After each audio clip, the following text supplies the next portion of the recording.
Friends, இந்த வீடியோவில் வந்து 8th தமிழில் வந்து 7th லெசன் வந்து பார்க்க போகிறோம். அந்த பாக்ஸ் கண்டென்ட் பார்த்துக்கோங்க. தமிழர்கள் வந்து அறத்தையும் வீரத்தையும் வந்து தமது உடைமைகளாக கொண்டவர்கள் அப்படிங்கிறாங்க. அவர்தம் வீரமும் போர் அறமும் வந்து தனி சிறப்பு வாய்ந்தவை அப்படிங்கிறாங்க. பகைவரை அஞ்சச் செய்யும் வீரமும் அஞ்சியோடும் பகைவரை துன்புறுத்தாத அறமும் தமிழரின் மாண்பினை வந்து நமக்கு உணர்த்துவன அப்படிங்கிறாங்க. ஸோ கீழே வந்து ஒரு கலிங்கத்து பரணி பாடல் வந்து கொடுத்துருக்காங்க. அது வந்து ஒரு சிற்றிலக்கிய வகை அப்படின்னு சொல்கிறாங்க. இந்த பாடல் வந்து பார்த்துங்க, ஒரு இடம் ரீட் பண்ணிக்கங்க. இந்த வலிவர் சிலர்கடல் பாய்வர் வெங்கரி மறைவர் சிலர் வழி தேடி வன்புலம் இழிவர் சிலர் சில தூறு மண்டுவர் இருவர் ஒரு வழி போகல் இன்றியே ஒருவர் ஒருவரின் ஓட முந்தினர் உடலின் நிழலினை வெறுவி அஞ்சினர் அறுவர் வருவர் என இறைஞ்சினர் அபயம் அபயம் என நடுங்கியே. இந்த வரிகள் வந்து கேட்க வாய்ப்பு இருக்குது. இது கேட்டுட்டு இது வந்து கலிங்கத்து பரணியா என்னன்னு கேட்பாங்க, பார்த்துக்குங்க. சொல்லும்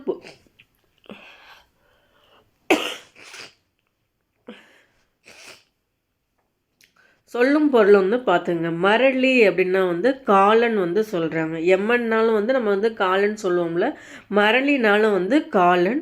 கரினா வந்து யானை சொல்கிறாங்க. பிடினா வந்து பெண் யானையை சொல்லுவாங்க. களிறுனா ஆண் யானையை வந்து சொல்லுவாங்க. கரி அப்படிங்கிறது வந்து யானை அப்படிங்கிறாங்க. தூருனா புதர்.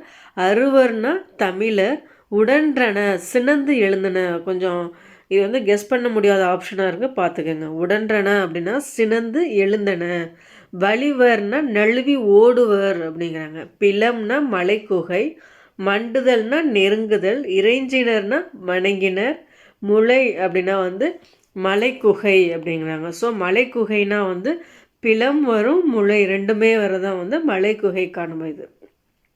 இதில் என்ன சொல்ல வராங்கன்னா, பாடலின் பொருள் என்னன்னு பார்த்துங்க. சோழர் படை தாக்குதலை வந்து கண்ட கலிங்கர் வந்து எந்த நாடு வந்து தோத்துச்சோ அந்த நாட்டோட பேரில் தான் வந்து ஜெயங்கொண்டர் வந்து இந்த நூல் வந்து படைச்சிருப்பாங்க.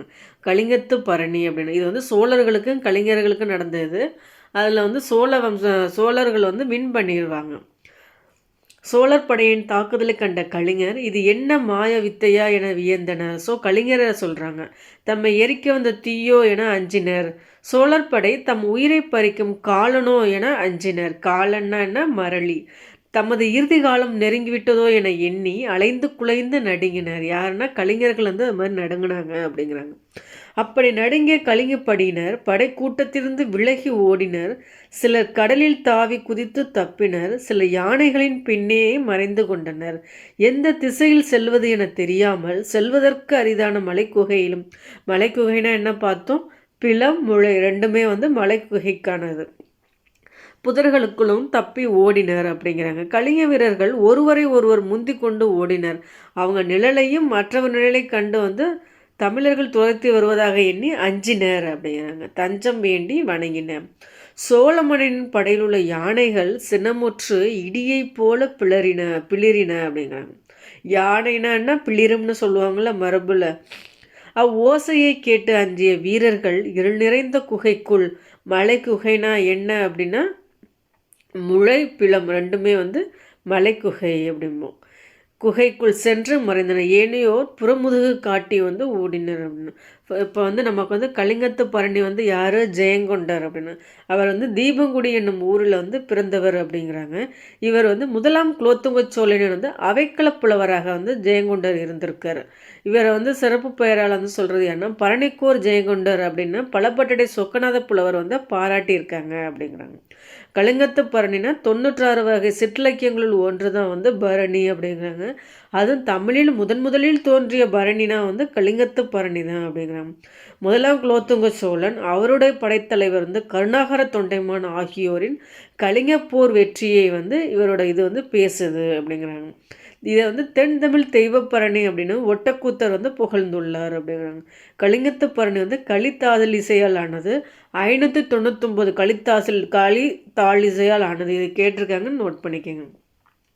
பரணினா என்னென்ன விளக்கம் கொடுக்குறாங்க பாருங்க. போர் முனையில் 1000 யானைகளை வென்று குவித்த வீரரை புகழ்ந்து பாடும் இலக்கியம்தான் பரணி அப்படிங்க. ஸோ நம்ம வந்து ஒரு கலிங்கத்து பரணி பாடல் வந்து பார்த்தோம். அது யார் அப்படின்னா வந்து ஜெயங்கொண்டர் வந்து இயற்றியிருக்காங்க. அவங்க தீபங்குடியில் வந்து பிறந்திருக்காங்க. முதலாம் குலோ முதலாம் குலோத்துங்க சோழனின் வந்து அவைக்கள புலவராக வந்து இருந்திருப்பாங்க. இவங்க வந்து பரணிக்கோர் ஜெயங்கொண்டர் அப்படின்னு பலப்பட்டடை சொக்கநாத புலவர் வந்து பாராட்டியிருப்பாங்க. கலிங்கத்து பரணி வந்து தென்தமிழ் தெய்வப்பரணி அப்படின்னு வந்து ஒட்டக்கூத்தர் வந்து புகழ்ந்திருப்பாங்க.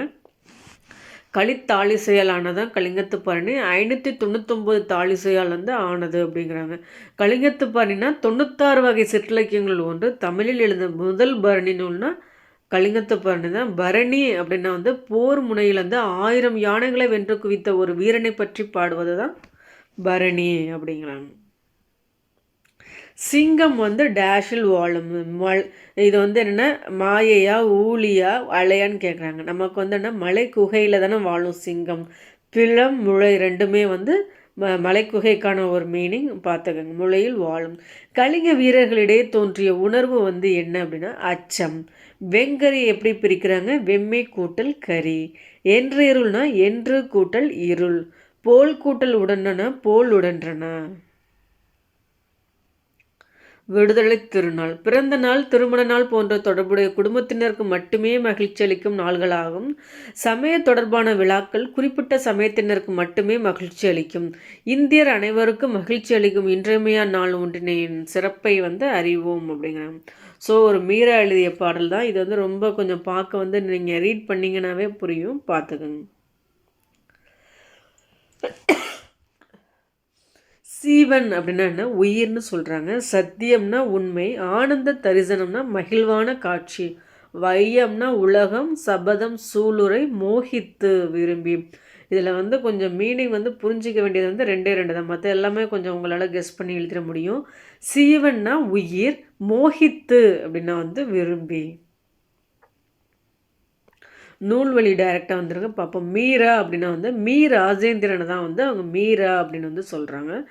இவர் வந்து எழுதிய இதழ் வந்து அன்னம் வீடு தூது என்னும் இதழை வந்து நடத்தியவர் அப்படிங்கிறாங்க. இவர் எழுதிய நூல்கள்லாம் என்னென்ன அப்படின்னா ஊசிகள், குக்கு, 3ம் 6ம், வா இந்த பக்கம் உள்ளிட்ட பல நூல்களை வந்து எழுதியிருக்கார் அப்படிங்கிறாங்க.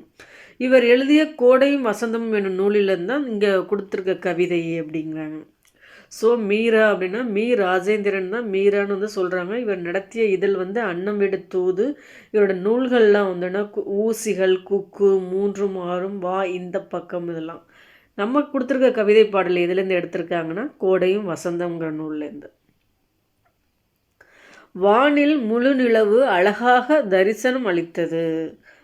இந்த வையம் முழுவதும் போற்றும்படி வாழ்வது சிறந்த வாழ்வு அப்படிங்கிறாங்க.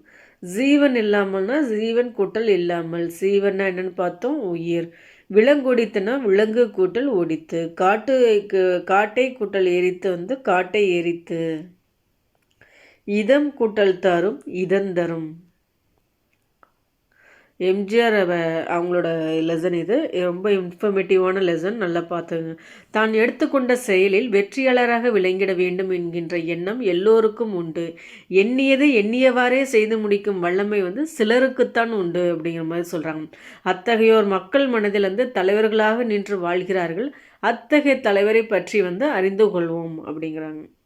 ஸோ இவங்க வந்து ஆரம்ப காலத்தில் வந்து எங்கே படிச்சிருக்காங்கன்னா கும்பகோணத்தில் வந்து ஆணையடி பள்ளிங்கிற இடத்துல தான் வந்து படிச்சிருக்காங்க. அவங்களோட இளமை காலம் வந்து ரொம்ப வறுமையில் வாழ்ந்திருப்பாங்க. ஸோ வந்து அவங்களோட உணவுக்காக கூட ரொம்ப கஷ்டப்பட்ட மாதிரி வந்து சொல்லியிருப்பாங்க. அந்த ஒரு ரீசனுக்காக தான் அவங்க வந்து முதலமைச்சர் ஆனதுக்கு அப்புறம் வந்து காமராஜர் ஐயா உருவாக்கின மதிய உணவு திட்டத்தை வந்து சத்துணவு திட்டமாக வந்து அவங்க விரிவுபடுத்தியிருப்பாங்க. காமராஜர் வந்து எப்போ வந்து அவங்க மதிய உணவு திட்டத்தை வந்து அறிமுகப்படுத்தியிருந்தாங்க அப்படின்னா 1956. ஆக்சுவலி வந்து காமராஜர் அவங்க வந்து சிஎம்மாக இருந்தது வந்து 1954 டு 63 வரையும் தான் சிஎம்மாக வந்து இருந்திருப்பாங்க. ஸோ அந்த இடைப்பட்ட கேப்பை வந்து 1956 தான் வந்து அவங்க மதிய உணவு திட்டத்தை வந்து கொண்டு வந்திருப்பாங்க. அதுதான் சத்துணவு திட்டமாக மாற்றின பெருமை யாருக்கு உண்டுன்னா எம்ஜிஆர் அவர்களுக்கு வந்து 1982 தான் வந்து அதை வந்து சத்துணவு திட்டமாக வந்து மாற்றிருப்பாங்க. இவங்களோட சிஎம் பீரியட் வந்து என்னவாக இருக்கும்னா 1977 டு 1987 வரையும் வந்து அது எம்ஜிஆர் அவர்களோட முதல்வருக்கான பீரியடு. 77 to 87 ஈஸியாக நோட் பண்ணிக்கோங்க. ஏன்னா உங்களால் இயர் கெஸ் பண்ண முடியலனாலும் இந்த இயருக்குள்ளே தான் அவங்க சத்துணவு திட்டத்தை கொண்டு வந்திருக்காங்க அப்படின்னு ஈஸியாக அவங்களால டிக் பண்ண முடியும்ல, அதுக்காக தான் அந்த இயர் சொன்னேன். ஸோ எம்ஜிஆர் வந்து என்னென்னலாம் சொல்கிறாங்க அப்படின்னா வந்து புரட்சித் தலைவர் எம்ஜிஆர் என அனைவராலும் அழைக்கப்படுகிறார் அப்படின்னு வந்து சொல்கிறாங்க. இளமை காலத்திலிருந்து பசியின் கொடுமையால் வாடியதை மறவாமல் தாம் ஆட்சிக்கு வந்ததும் பள்ளி குழந்தைகளின் பசியை தீர்க்க திட்டம் தீட்டிய அந்த உயர்ந்த மனிதர் தான் புரட்சி தலைவர் வந்து எம்ஜிஆர் அப்படிங்கிறாங்க. அவங்க வந்து ஃபஸ்ட்டு வந்து கேரளாவை சேர்ந்தவர்களாகிய எம்ஜிஆரின் பெற்றோர் வந்து குடும்பத்துடன் வந்து இலங்கைக்கு வந்து குடிபெயர்ந்திருக்காங்க அப்படிங்கிறாங்க. இலங்கையில் உள்ள கண்டியில் கிபி பொதுவாண்டு 1917 ஜான்வரி திங்கள் 17ஆம் நாள் வந்து கோபாலன் சத்யபாமா இணையருக்கு வந்து 5ஆம் மகனாக பிறந்தார். கூற்றுகளை கேட்க வாய்ப்பு இருக்குது. ஏன்னா நீங்கள் வந்து பேரண்ட்ஸ் பேரை கூட கரெக்டாக போட்டுருவீங்க. எத்தனையாவது மகனாக 5ஆம் மகனாக வந்து பிறந்தார் அப்படிங்கிறாங்க. இவர் குழந்தையாக இருக்கும்போதே தந்தையை வந்து இழந்தார். இதனால் வந்து எம்ஜிஆரின் தாயார் வந்து குழந்தைகளுடன் தமிழ்நாட்டுக்கு வந்து கும்பகோணத்தில் வந்து குடியேறினார். ஸோ அவங்க வந்து கேரளாலேருந்து அவங்களோட பெற்றோர்கள் வந்து என்ன கேரளாவை சேர்ந்த கேரளாலேருந்து அவங்க வந்து இலங்கைக்கு போயிருக்காங்க. அப்புறம் இலங்கையிலேருந்து தமிழ்நாட்டில் கும்பகோணத்துக்கு வந்து வந்திருக்காங்க. அவங்களோட அப்பா அம்மா பேர் வந்து கோபாலன் சத்யபாமான்னு சொல்கிறாங்க. 1917 ஜான்வரி 17ஆம் நாள் தான் வந்து எம்ஜிஆர் அவர்கள் வந்து பிறந்திருக்காங்க. 5ஆம் மகனாக பிறந்திருக்காங்க. அதான் ரொம்ப முக்கியம். ஸோ இவருக்கு வந்து பாரத் பட்டமும் வந்து அளிச்சிருக்காங்க இந்திய அரசு. எதுக்காக அப்படின்னா திரைத்துறையில் வந்து சிறந்து விளங்கியதுக்காக. இந்திய அரசு மிகச்சிறந்த நடிகருக்கு வழங்கும் பாரத் பட்டத்தை வந்து அவருக்கு வழங்கி சிறப்பித்தது. திரைத்துறையில் நடிகர், தயாரிப்பாளர், இயக்குனர் என பன்முக திறமை கொண்டு விளங்கினார் அப்படிங்கிறாங்க. இதெல்லாம் வந்து அவங்களோட படங்களில் வர பாடல் சொல்லியிருக்காங்க. மாபெரும் சமைதனில் நீ நடந்தால் உனக்கு மாலைகள் விழ வேண்டும், ஒரு மாற்று குறையாத மன்னவன் இவன் என்று போற்றி புகழ வேண்டும் அப்படின்ட்டு. பதவி வரும்போது பணிவு வர வேண்டும், துணிவு வர வேண்டும் தோழா என்ற வரிகள்லாம் வந்து அவரோட எளிமையை வந்து காட்டுது அப்படின்னு சொல்ல வர்றாங்க. ஸோ பொன்மனச் செம்மல் எனவும் வந்து அவர் அழைக்கப்படுகிறார். எம்ஜிஆர் வந்து தாம் ஈட்டிய செல்வத்தை மற்றவர்களுக்கு கொடுத்து மகிழ்ந்தவர் அப்படிங்கிறாங்க. எப்படி வந்து நமக்கு வந்து சத்துணவு திட்டத்தை மதிய உணவு திட்டத்தை வந்து சத்துணவு திட்டமாக மாற்றினாங்களோ அதே மாதிரி வந்து காலனி வழங்கும் திட்டத்தை வந்து நடைமுறைப்படுத்தினாங்க அப்படிங்கிறாங்க. ஏன்னா ஏழை எளியவர்கள் வந்து காலையில் வந்து காலனி கூட இல்லாமல் நடந்து செல்லும் இந்த நிகழ்ச்சி வந்து அவர் மனதில் வந்து ரொம்ப ஆழமாக பதிந்திருக்க வேண்டும். அது ஒரு இன்சிடெண்ட் வந்து சொல்லியிருப்பாங்க இதுக்கு முன்னாடி, அதை சொல்ல வராங்க. அதனால் அதன் பின்ன பள்ளி குழந்தைகளுக்கு காலணிகள் வழங்கும் திட்டத்தை வந்து நடைமுறைப்படுத்தினார் அப்படிங்கிறாங்க. சென்னை பல்கலைக்கழகம் வந்து எம்ஜிஆரின் பணிகளை பாராட்டி வந்து டாக்டர் பட்டம் வந்து வழங்கியிருக்கு அப்படிங்கிறாங்க. சென்னை பல்கலைக்கழகம். தமிழக அரசு அவர் நினைவை போற்றும் வகையில் வந்து எம்ஜிஆர் மருத்துவ பல்கலைக்கழகம் வந்து நிறுவியிருக்காங்க. சென்னை கடற்கரையில் இவருக்கு வந்து எழிலார்ந்த நினைவிடம் ஒன்றையும் அமைத்துள்ளது. அவரது இறப்புக்கு பின் இந்திய அரசு வந்து மிக உயரிய விருதான பாரத ரத்னா வந்து இந்திய மாமனின்னு கூட கேட்க வாய்ப்பு இருக்குது. டேரெக்டாக பாரத ரத்னான்னு கொடுக்காம, அதனால் பார்த்துக்குங்க. 1988ஆம் ஆண்டு வந்து இவருக்கு வந்து வழங்கியிருக்கு அப்படிங்கிறாங்க. ஸோ வந்து எம்ஜிஆருக்கு வந்து டாக்டர் பட்டம் கொடுத்தது சென்னை பல்கலைக்கழகம். நம்ம தமிழக அரசு வந்து எம்ஜிஆருக்கு நிறுவி இருக்கிறது வந்து எம்ஜிஆர் மருத்துவ பல்கலைக்கழகம். அதே நேரத்தில் வந்து அவங்களோட சமாதி கூட வந்து பீச் ஓரத்தில் இருக்கும்ல, அதை தான் சொல்லியிருந்திருப்பாங்க. அப்புறம் பாரத ரத்னா எப்போ கொடுத்துருக்காங்க அப்படின்னா அவர் இறந்தது வந்து 1987 இறந்துருப்பாங்க. 88 தான் வந்து பாரத ரத்னா வந்து கொடுத்துருப்பாங்க. இதே வந்து காமராஜர் ஐயா அவர்களுக்கு வந்து 1976 கொடுத்துருப்பாங்க. அம்பேத்கருக்கு வந்து 1990 பாரத ரத்னா கொடுத்துருப்பாங்க. கலாம் ஐயா அவர்களுக்கு வந்து 1997 பாரத ரத்னா வந்து கொடுத்துருப்பாங்க. இதெல்லாம் நோட் பண்ணிக்கோங்க, கேட்பாங்க. ஏன்னா இது எல்லாமே புக் கண்டென்ட்டு தான். அதான் பொன்மனச் செம்மல். அதான் அவரை பற்றின இது கொடுத்துருப்பாங்க. நம்ம எக்ஸாம் சம்மந்தமாக என்ன இருக்கோ அதை மட்டும் பார்த்துக்குவோம். எம்ஜிஆர் வந்து தமிழ் வளர்ச்சிக்காக பல்வேறு பணிகளை ஆற்றினார் அப்படிங்கிறாங்க. தந்தை பெரியார் உருவாக்கிய எழுத்து சீர்திருத்தங்களுள் சிலவற்றை வந்து நடைமுறைப்படுத்தினார் அப்படிம்பாங்க. அது அது எப்போ நடைமுறைப்படுத்தியிருப்பார்னா 1978 தான் நடைமுறைப்படுத்தியிருப்பாங்க. எம்ஜிஆர் வந்து என்ன அவர் பெரியார் உருவாக்கிய எழுத்து சீர்திருத்தங்களை நடைமுறைப்படுத்தி இருப்பாங்க. அதனால் தமிழ் எழுத்து முறையை வந்து எளிமையாக்கினான்னு சொல்கிறாங்க. 1978 மதுரை மாநகரில் வந்து 5ஆம் உலக தமிழ் மாநாட்டை வந்து சிறப்பாக நடத்தினார் அப்படிங்கிறாங்க. தஞ்சையில் 1000 ஏக்கர் பரப்பளவிலிருந்து தமிழ் பல்கலைக்கழகத்தை வந்து தோற்றுவித்தார் அப்படின்னு. ஸோ 5ஆம் உலக தமிழ் மாநாடு எங்கே நடைபெற்று இருக்கும்? மதுரை மாநகரில். இதே 2ஆம் உலக தமிழ் மாநாடு வந்து அண்ணா அவர்கள் பீரியடில் நடந்திருக்கும் 1969. இது வந்துன்னா மதுரையிலேருந்து 1981 நடந்திருக்கும். நமக்கு இயர் கொடுக்கல. இத்தகைய தமது செயல்பாடுகள் மூலம் அனைவரையும் கவர்ந்த எம்ஜிஆர் வந்து புரட்சி நடிகராக பெயர் பெற்று பொன்மனச் செம்மலாக வளர்ந்து மக்கள் திலகலமாக உயர்ந்து புரட்சி தலைவராக மக்கள் மனதில் நீங்கா இடம்பெற்று நிலைத்து வாழ்கிறார் அப்படிங்கிறாங்க. இப்போ வந்து நம்ம வந்து இதுக்கு முன்னாடி என்ன பார்த்தோம்? சென்னை பல்கலைக்கழகம் எம்ஜிஆர் அவர்களுக்கு வந்து டாக்டர் பட்டம் கொடுத்துருந்தாங்க. நம்ம ஸ்டேட் கவர்மெண்ட் வந்து ஒரு மதுரை மருத்துவ பல்கலைக்கழகமே வந்து சென்னையில் நிறுவியிருந்தாங்கன்னு பார்த்தோம். அடுத்த நூற்றாண்டு சம்பந்தமான இது எம்ஜிஆர் நூற்றாண்டு விழாவை ஒட்டி 2017-18 வந்து தமிழக அரசால் சென்னையிலும் மதுரையிலும் பேருந்து நிலையங்களுக்கு வந்து எம்ஜிஆர் பெயர் சூட்டப்பட்டுள்ளது அப்படிங்கிறாங்க. அந்த இடங்கள் ரெண்டையும் பார்த்துக்குங்க, சென்னையிலையும் மதுரையிலையும் பேருந்து நிலையங்களுக்கு எம்ஜிஆர் அவர்கள் பெயர் சூட்டப்பட்டது. இந்திய அரசு வந்து சென்னை சென்ட்ரல் ரயில் நிலையத்துக்கு வந்து புரட்சித் தலைவர் டாக்டர் எம்ஜி ராமச்சந்திரன் மத்திய ரயில் நிலையம் என பெயர் மாற்றம் செய்து அவரை பெருமைப்படுத்தியுள்ளது அப்படிங்கிறாங்க. எம்ஜிஆர் வந்து டேஸ் என்னும் ஊரில் வந்து கல்வி பயின்றார்னா கும்பகோணத்தில் தான் வந்து கல்வி பயின்றார். கண்டியில் வந்து அவங்களோட பெற்றோர்கள் வந்து அங்கே இருந்திருப்பாங்க. அங்கே தான் எம்ஜிஆர் அவர்கள் வந்து பிறந்திருப்பாங்க. ஜனவரி 17, 1917. மதுரையிலேருந்து உலகத்தமிழ் மாநாடு வந்து நடத்தியிருப்பாங்க 1981. எம்ஜிஆர் படிப்பை தொடர முடியாமைக்கு காரணம் அவரோட குடும்ப வறுமை தான். இந்திய அரசு வந்து சிறந்த நடிகருக்கு வந்து பாரத் என்னும் பட்டத்தை வந்து எம்ஜிஆருக்கு வழங்கியது. 5ஆம் உலகத்தமிழ் மாநாடு நடைபெற்ற இடம் வந்து என்ன? மதுரை. எம்ஜிஆருக்கு அழியாத புகழை தேடித்தந்த திட்டம் வந்து மதிய உணவு திட்டம்.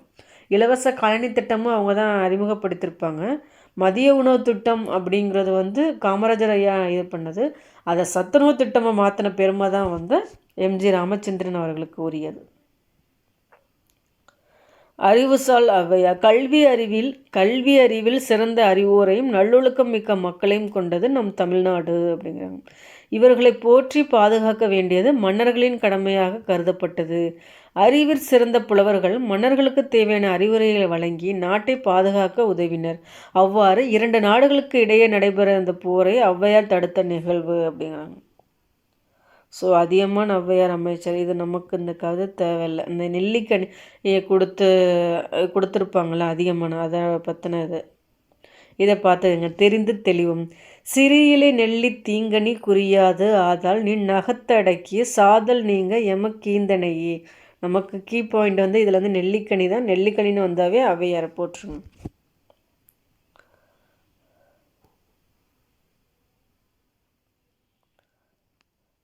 இதையும் பார்த்துங்க.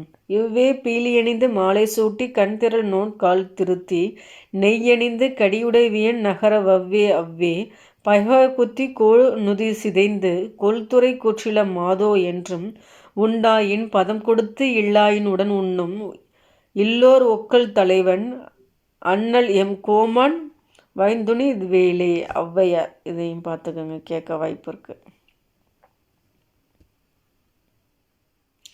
வல்லினம் மிகும் மிகா இடங்கள் வந்து ரொம்ப முக்கியம் வந்து பார்த்துங்க. ஃபஸ்ட்டு என்ன சொல்கிறாங்கன்னா, ஒரு சொல்லின் முதல் எழுத்து க ச த ப ஆகிய வல்லின எழுத்து வரிசைகளில் ஒன்றாக இருந்தால் அதற்கு முன்னால் உள்ள சொல்லின் இறுதியில் அந்த வல்லின மெய்யெழுத்தை சேர்த்து எழுத வேண்டும் அப்படிங்கிறாங்க. ஸோ ஒரு சொல்லின் முதல் எழுத்து க ச த ப ஆகிய வல்லின எழுத்து வரிசைகள் ஏதோ ஒன்றாக இருந்தால் அதன் முன்னால் உள்ள சொல்லின் இறுதியில் வந்து வல்லின மெய்யெழுத்தை சேர்த்து எழுத வேண்டும். இதை தான் வல்லினம் மிகும்னு சொல்லுவாங்க. ஸோ ஆனால் எல்லா இடத்துலையும் வல்லினம் மிகாது. சில இடங்களில் தான் மிகும், சில இடங்களில் மிகாது அப்படிங்கிறாங்க. இவ்வாறு வல்லினம் மெய் மிகாத இடங்கள் வந்து வல்லினம் மிகா இடங்கள் அப்படின்னு வந்து சொல்கிறாங்க. இந்த பாருங்கள், மண் வெட்டி கொண்டு வா, மண் வெட்டி கொண்டு வா, அதுக்கும் வித்தியாசம் இருக்குது பாருங்கள். மண் வெட்டி கொண்டு வானா அந்த மண் வெட்டியை கொண்டு வான்னு அர்த்தம். மண் வெட்டி கொண்டு வானா அந்த மண்ணை வெட்டி கொண்டு வான்னு அர்த்தம். ஸோ வல்லினம் ஒன்று ஒரு இடத்துல போடாததுனால அதோட மீனிங் என்ன, போடுறதுனால என்ன மீனிங்னு சொல்லியிருக்காங்க. எப்பயுமே அந்த மண் வெட்டிங்கிறது இதில் வந்து ஒரு எழுவாய் மாதிரி. ஸோ அதன் பின் வந்து வல்லினம் வந்து மிகாது.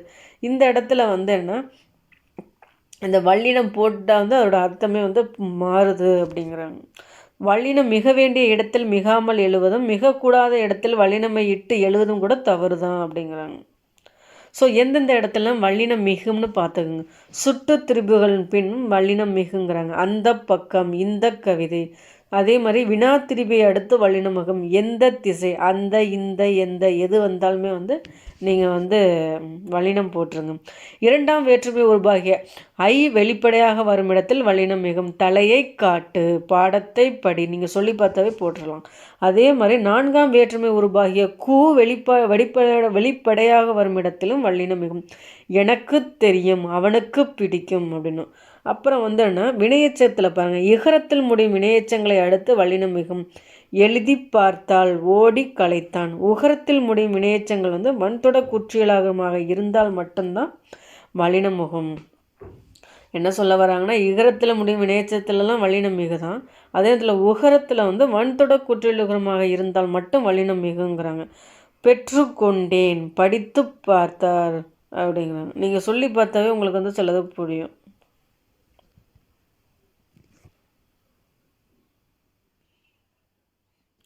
எதிர்மறை பெயரெச்சத்தின் இறுதி எழுத்து கெட்டு வருவது வந்து ஈறுகட்ட எதிர்மறை பெயரெச்சம். செல்லா காசு, எழுதா பாடல். அதே மாதிரி ஓமை தொகையிலேருந்து மலர்பாதம், தாய் தமிழ். ஓமை தொகை, உருவகம் எல்லாத்துலேயுமே வல்லினம் மிகுங்கிறாங்க. எண்ணு பெயர்கள் வந்து 8, 10 ஆகிய 2 பெயர்களில் மட்டும் வல்லினம் மிகும். 8 புத்தகம், 10 காசு. அப்படி, இப்படி, எப்படி ஆகிய சொற்களின் பின் அடுத்து வல்லினம் மிகுங்கிறாங்க.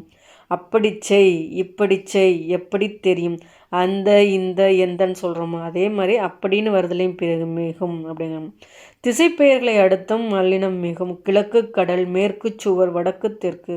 மகரமையில் முடியும் சொல்லை அடுத்து வல்லினம் வந்தால் அது வந்து மகரமையை அழிந்து அந்த இடத்தில் வந்து வல்லினம் மிகும். மரம் கூட்டல் சட்டம், மரச்சட்டம். நீங்கள் சொல்லி பார்த்தாவே சிலது வந்து உங்களால் இது பண்ண, நீங்கள் வந்து உங்களுக்கு ரொம்ப குழப்பம்னு வச்சுங்களேன். ஏதோ ஒன்று பார்த்துக்குங்க. வல்லினம் மிகும் இடங்கள் பார்த்துக்குங்க, மிகா இடங்கள் பார்த்துங்க. வல்லினம் மிகும் இடங்கள்லாம் என்ன வரும்? சுட்டு திரிபில் வருது, வினா திரிபில் வருது, இரண்டாம் வேற்றுமை விரியில் வருது, நான்காம் வேற்றுமை விரி, உவமை தொகை, உருவகம், ஈறுகட்ட எதிர்மறை பெயரெச்சம். அடுத்து வந்து ஈ என்னும் இதில் முடிகிற வினையச்சங்கள். உகரத்தில் வந்து வன்தொட கூற்றியல் உகரத்தில் வந்து வருது. அப்புறம் வேறு என்ன சொன்னோம், திசை பெயர்களில் வரும்னு சொன்னால் அப்படி, இப்படி, எப்படியில் வருது. இதெல்லாம் நீங்கள் பார்த்துக்கிட்டிங்கன்னா மிகும் இடங்கள் பார்த்துக்கிட்டிங்கன்னா மிக இடங்களை நீங்கள் ஆன்சர் பண்ணிடலாம். எண்ணும் பெயர்கள்லேருந்து 8, 10 ஆகிய இடங்கள்லேருந்து வல்லினம் மிகுது அப்படிங்கிறாங்க. வல்லினம் மிகா இடங்கள் பார்த்துக்கோங்க. எழுவாய் சொற்களை அடுத்து வந்து வல்லினம் மிகாது. தம்பி படித்தான், யானை பிழையது, அது, இது என ஆகிய சொற்களை அடுத்து வந்து வல்லினம் மிகாது அப்படிங்கிறாங்க. பெயரெச்சம் எதிர்மறை பெயரெச்சத்தில் வந்து வல்லினம் வந்து மிகாது. எழுதிய பாடல், எழுதாத பாடல் அப்படின்னு. ஈறுகட்ட எதிர்மறை பெயரெச்சத்தில் வந்து வல்லினம் மிகும். ஆனால் வந்து எதிர்மறை பெயரெச்சத்தில் வல்லினம் மிகாது. இரண்டாம் வேற்றுமை உறுப்பு மறைந்து வரும் இடங்கள்லையும் வந்து வல்லினம் மிகாது அப்படிங்கிறாங்க. இலை பறித்தேன்னா வல்லினம் மிகாது. இலையை பறித்தேன்னு ஒரு சென்டென்ஸ் வருதுன்னா இலையைன்னு வந்துச்சுன்னா போட்டாகணும். காய் தின்றேன்னா போட வேண்டியதில்லை. காயை தின்றேன்னு அந்த வேர்டு வந்துருந்துச்சுன்னா அந்த இடத்துல வல்லினம் மிகும்னு சொல்ல வராங்க. உகரத்தில் முடியும் வினையச்சங்கள் வந்து மென்தொடர் கூற்றுகளாகிறாங்களோ இடைத்தொடர் கூற்றுகளாகிறாங்களா இருந்தால் வல்லினம் மிகாது அப்படிங்க. இதுக்கு முன்னாடி நம்ம வல்லினம் மிகும் இடங்கள் என்ன பார்த்துருந்தோம்? உகரத்தில் முடியும் வினையச்சத்தில் வன்தொடர் குற்றியலுகரமாக இருந்தால் மட்டுமே வல்லினம் மிகும். ஸோ வந்து உகரத்தில் முடியும் வினையச்சங்களை மென்தொடர் குற்றியலுகரத்துலேயோ இடைத்தொடர் குற்றியலுகரத்துலேயோ வல்லினம் மிகாது. தின்று தீர்த்தான், செய்து பார்த்தால், இதிலெல்லாம் வல்லினம் மிகாது பார்த்துக்கோங்க. வினைத்தொகையில் வல்லினம் மிகாது. எழுது பொருள், சுடுசோறு, அப்படி, இப்படி, எப்படி ஆகிய சொற்களை தவிர படி என முடியும் பிற சொற்களை அடுத்து வல்லினம் வந்து மிகாது. ஏன்னா இந்த அப்படி, இப்படி, எப்படிங்கிறதுலேருந்து வல்லினம் மிகும்னு படிச்சிருக்கோம். அதை தவிர மற்றதில் வர படியில் வந்து வல்லினம் வந்து மிகாது அப்படின்னு வந்து சொல்கிறாங்க. எழுதும்படி சொன்னேன், பாடும்படி கேட்டுக்கொண்டான். உவமை தொகையிலையும் வல்லினம் மிகும், உருவகத்திலையும் வல்லினம் மிகும். இதே உண்மை தொகையிலே வல்லினம் மிகாது. தாய், தந்தை, வெற்றிலை பாக்கு, நீங்கள் சொல்லி பார்த்தாவே தெரியும் வல்லினம் மிகாது. சுட்டுத்திருப்பில் வல்லினம் மிகும். திசை பெயரில் வல்லினம் மிகும். பெயரச்சத்தில் வந்து பெயரச்சம் எதிர்மறை பெயரச்சத்தில் வல்லினம் மிகாது. ஆனால் ஈறுகட்ட எதிர்மறை பெயரச்சத்தில் வல்லினம் மிகும். உவமை தொகையில் வல்லினம் மிகும். உவமை உருவகம் ரெண்டுத்துலையுமே வல்லினம் மிகும். உண்மை தொகையில் தான் வல்லினம் மிகாது. நான்காம் வேற்றுமை விரியில் வல்லினம் மிகும். இரண்டாம் வேற்றுமை தொகைனா வல்லினம் வந்து மிகாது, விரியில் மட்டும்தான் மிகும், வினைத்தொகையில் மிகாது, உருவகத்தில் மிகும், எழுவாய் தொடரில் மிகாது. எதிர்மறை பெயரெச்சம், எதிர்மறை பெயரெச்சம்னா மிகாது. ஏன்னா பெயரெச்சம் எதிர்மறை பெயரெச்சத்தில் வந்து மிகாது, ஈறுகட்ட எதிர்மறை பெயரெச்சத்தில் தான் வல்லினம் மிகும். நல்லா பார்த்துக்குங்க. ஏன்னா இது வந்து ரொம்ப முக்கியமான ஒரு இது பார்த்துங்க. நம்ம நேற்று கூட இது சம்மந்தமான கொஸ்டின் பார்த்தோம். தன்மை முன்னிலை படற்கைன்னு இடங்கள் வந்து இருக்குது. நான் என்ன சொன்னேன், ஒருமை பன்மையில் வந்து அக்ரிணியில் வந்து ஒருமை வந்து அன்று போட்டோம், பன்மை வந்து அல்ல போடணும் அப்படின்னு சொன்னோம். இதே வந்து உயர்தினே ஆண்பால் பெண்பால். ஆண்பால்னா என்ன, அவன் அல்லன். பெண்பால்னா அவள் அல்லல். பலர்பால்னா நிறைய பேர், அவர் அல்லர். ஒன்றன் பால்னா அன்று. இதே பலவின் பால்னா அல்ல. தன்மை நாம் நீங்கள் வந்து உங்களுக்கு இந்த தன்மை முன்னிலை படற்கை ஒருமை பன்மையெல்லாம் கொஞ்சம் குழப்புதுன்னு வச்சுங்களேன், அதை கொஞ்சம் தனியாக விட்டுருங்க. இதை பார்த்துங்க. நான் வந்த அல்லேன், நாம் அல்லோம், நீ அல்லை, நீவீர் அல்லீர், அவன் அல்லன், அவள் அல்லல், அவர் அல்லர், அது அன்று, அவை அல்ல. இதை பார்த்தா கூட உங்களால் புரிஞ்சிக்க முடியலைனாலும் கொஞ்சம் மக அடிச்சிருங்க. ஏன்னா இதுலேருந்து கண்டிப்பாக 2 கொஸ்டின்ஸ் வந்து கேட்குறாங்க. குரூப் 4ல் கேட்டிருந்தாங்க. வேறு உண்டு இல்லை, உண்டு இல்லை வேறு ஆகிய மூவிடத்திற்கும் ஐம்பாலுக்கும் பொதுவான சொற்கள் வந்து மூவிடத்திற்கும் ஐம்பாலுக்கும் பொதுவான சொற்கள் என்னென்ன அப்படின்னா வேறு உண்டு இல்லை அப்படிங்கிறது.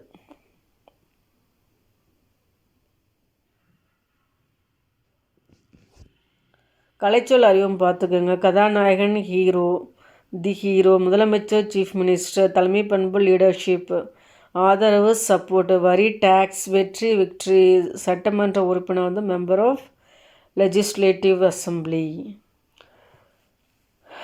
ஓகே ஃப்ரெண்ட்ஸ், இதில் வந்து நம்ம 7th லெசன் வந்து பார்த்துருக்கோம். கண்டிப்பாக யூஸ்ஃபுல்லாக இருக்கும், நல்லா பாருங்கள். தமிழுக்கு கொஞ்சம் இம்பார்ட்டன்ஸ் கொடுங்க. மற்ற சப்ஜெக்டை விட உங்களுக்கு வந்து ரொம்ப தமிழில் வந்து நீங்கள் வந்து 100க்கு ஒரு 95க்கு மேலே வாங்கினா தான் நீங்கள் வந்து ஒரு சேஃபர் சைடில் இருப்பீங்க. தமிழுக்கு இம்பார்ட்டன்ஸ் கொடுங்க.